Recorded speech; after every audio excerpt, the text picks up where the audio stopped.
once you're weaving, say you want to put a buttonhole in the middle. So, about two beginnings before you want to make the hole, start a second west. So start one, go back through, and normally you would lock that in place as well, and just kind of, unfortunately with the curve at the beginning, it's not laying flat. But so split your cards in half. So this is why I recommended doing 2 groups, and we are going to do 1, 2, 3, 4, 5, 6. This is why I said 12, because it splits evenly. So we're going to take one all the way through. We're going to take the other, actually I'm going to switch them, and only go half of the way through.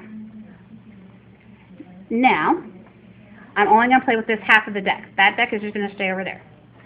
Go back, find your shed, take it, find the shed, open the shed.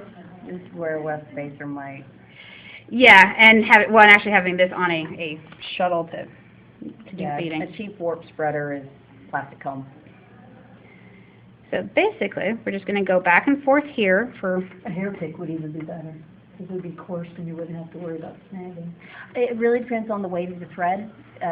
Base your warp spreader or comb or hair pick on the weight of the thread. That would be a good point. So, you just keep going back and forth until you get an opening as big as you want. So see how we're going to have an opening right there? Because that part's woven. Now, you can go back to this other part. I usually move the stuff to the other side so that I know which one I'm working with. Your working half is closer. When in doubt, that's always okay, so. Now, if I were scientific, I would have counted up how many stitches, but you'll get a good sense of where, because the stripes are going to line up. So, and you can do this as many times as you want. If you were to line the front of a dress that's going to have buttons, you could do this, and it helps support that opening. Because this is actually woven in. It's not a cut where the weaving is going to come undone or fray. You've actually got 2 mini little weavings here, and they're all tied together. Right. So what you could do is you could have a much wider piece and only do this at like the last 1/4 inch.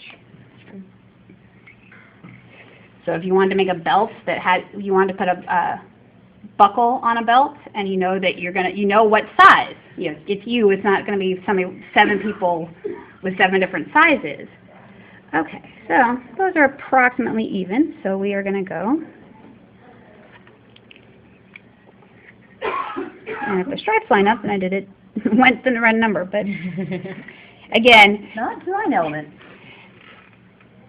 Well, and this is where plain weave makes a little bit more sense, just because you won't notice.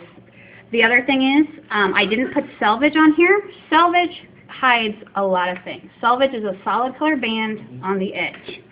By adding a selvage, if I'd had black and then the black in the middle there, that slit would be there and it would look black, and you just have a nice little black slit.